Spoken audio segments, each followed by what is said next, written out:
When you start talking about the future of agriculture, we now have to talk about a world. Things have changed very dramatically in the world in the last 20 years.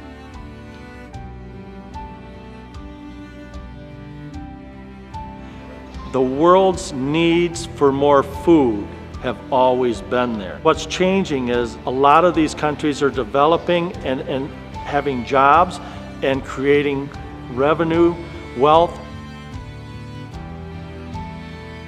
and they want to eat better.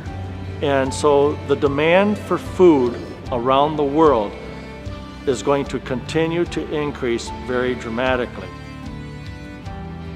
It's going to put more and more of a requirement on the land to produce more food. I'm the fourth generation to farm this land. Heffrans have been on this farm here since 1921. We grow corn, soybeans, wheat, and then hay too for the cattle. We raise food here. Most of what we raise stays pretty local.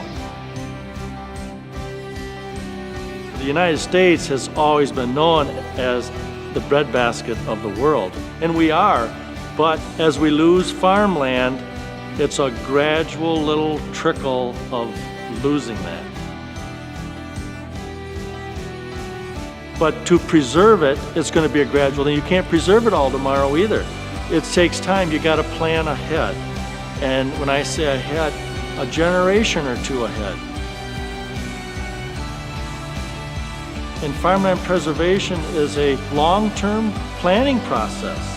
And you're not going to just achieve it overnight, but if we don't start, down the road, we're going to wish we had.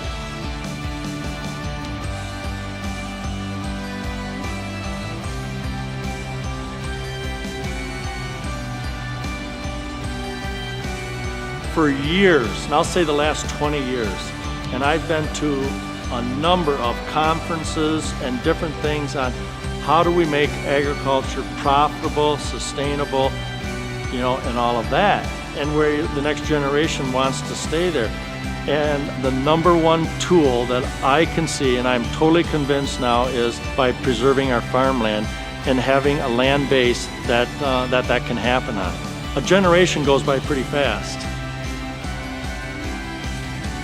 We need to be thinking, long term. I don't know of any other alternative to food for us to be able to survive.